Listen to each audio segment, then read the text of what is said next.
Here we are on the third lesson on being responsible. Responsible everyday men are protectors and they are providers.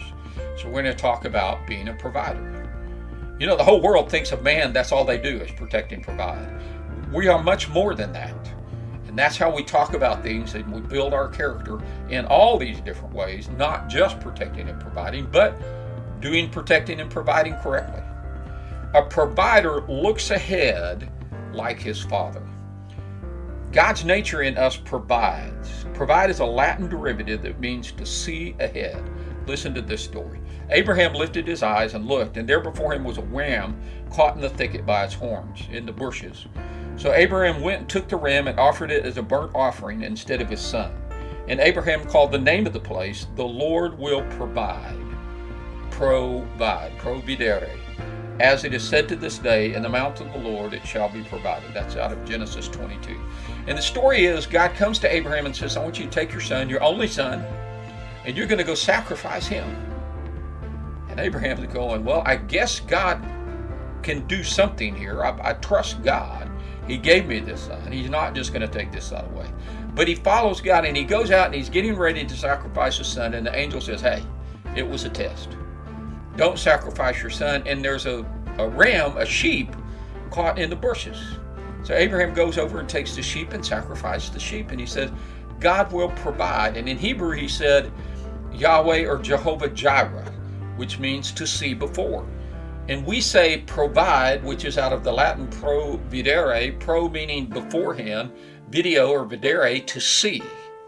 So God sees what we need ahead and make sure it's there. Well, that's what an everyday man hero does for his family, for his business, for anything that he influences. He looks ahead and says, what do I need to make sure is there so that we don't lose progress?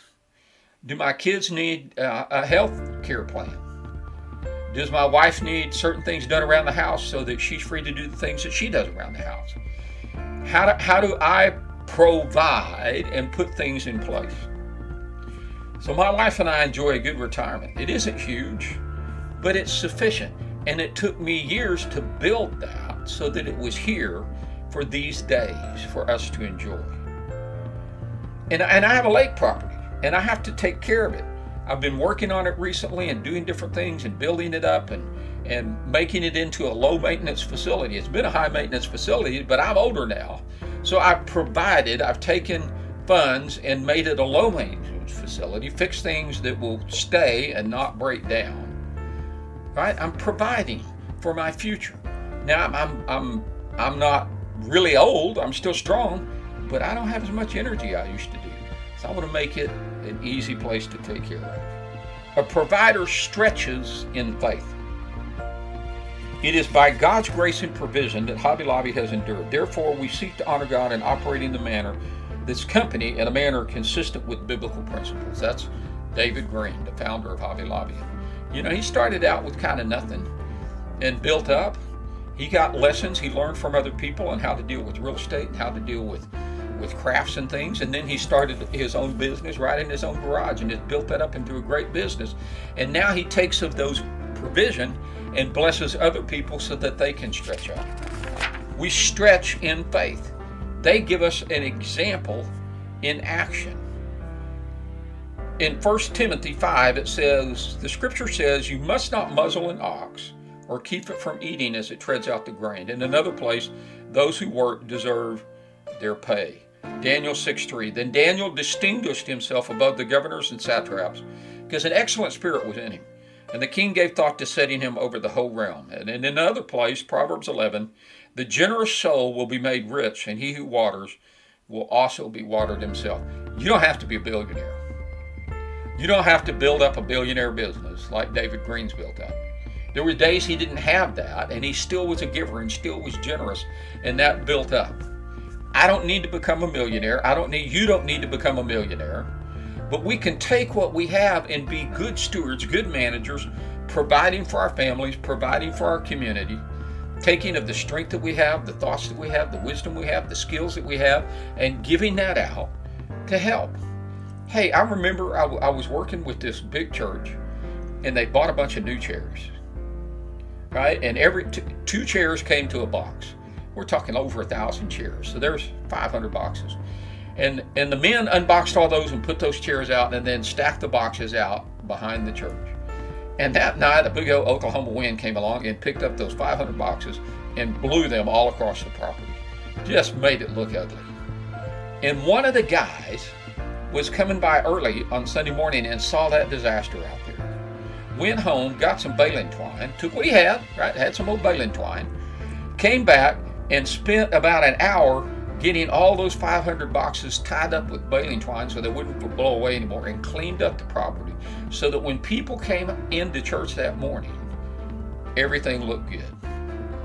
Now, he didn't have a lot, he didn't have money, but he had some baling twine and he had some time, and he applied it to provide a nice looking place for people to come into that morning so they could enjoy the chairs and not worry about all the trash across the property. That's what an everyday man had. You don't have to be the big millionaire. You can just take some baling twine and a little energy and make things nicer for people. He had an excellent spirit. Providers diligently monitor. Providers diligently monitor. Proverbs 27:23, be diligent to know the state of your flocks and attend to your herds, for riches are not forever, and a crown doesn't endure to all generations. When the hay is removed and the tender grass shows itself, and the herbs of the mountain are gathered in, the lambs will provide your clothing, and the goats the price of a field. You'll have enough goat's milk for your food, and food for your household, and the nourishment of your maidservants. Now, I don't keep goats, and I don't keep sheep, and I don't grow herbs out on the mountainside.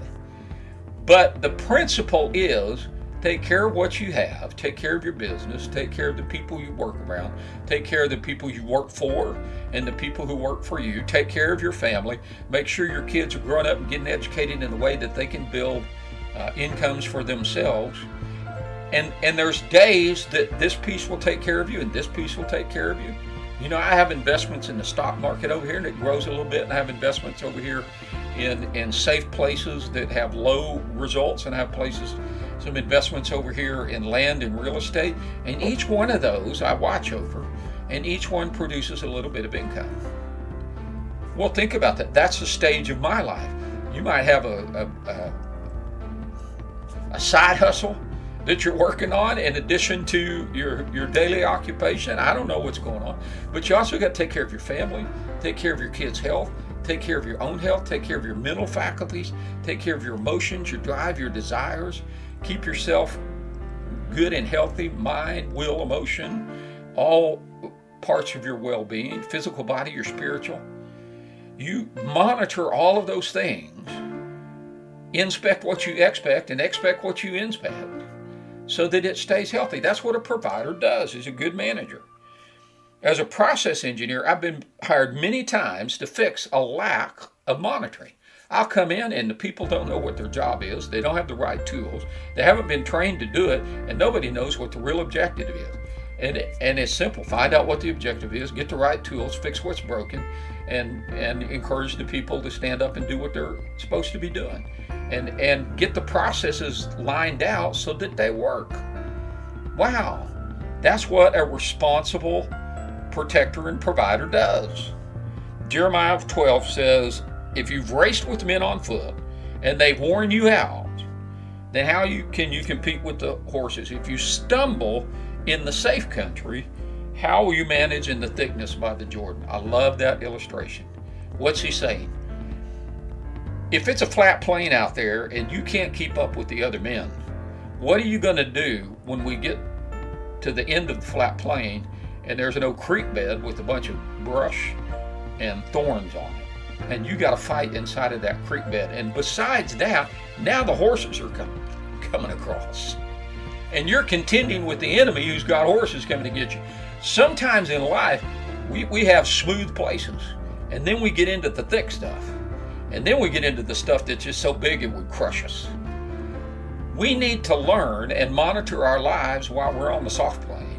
We're still building, we're still strengthening, so that when we get into the thick stuff, we've got the strength to push it through. And so when we get into the really big stuff that's coming against us, we can stand there and stand our place and do what we need to do and protect and provide for our family. We need that standing power. We've talked about that out of Ephesians 3, to have strength to stay, to stand. We need that. Being diligent today pays in the long haul and in the tough places. So let's examine for a moment. Where am I lagging in excellence? Is there an area in my life where I don't give 100%? I can't give 110%, but I can give 100%. Somebody said a marriage is 50-50, as long as, no, a marriage is 100-100.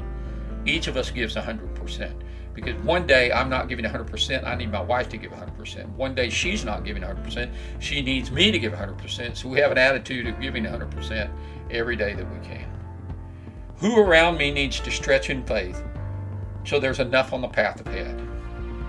Who around me needs to stretch in faith so there is enough on the path ahead? I can't do it by myself. I need relationships with people who are out helping put things ahead. There's not much pension plans out there in the world anymore. So we put into our 401k or something. But who around me provides my ability to make that thing happen? Who around me is helping provide for my household? Because I need relationships, helping provide for my courage and my strength. How can I surround myself with diligent, faith-filled, and excellent men who will sharpen the way I serve? Iron sharpens iron, so the face of one man sharpens another. Who can I surround myself with to sharpen my excellence, to sharpen my service, to help me be accountable as a responsible protector and provider? Let's pray. Father, this is your child. This is Phil. Count me as one of your heroes every day, man. I commit myself to provide, to look ahead, and prepare. I commit myself to be excellent. I commit myself to rely on you in faith. Hey, I love you and I appreciate you.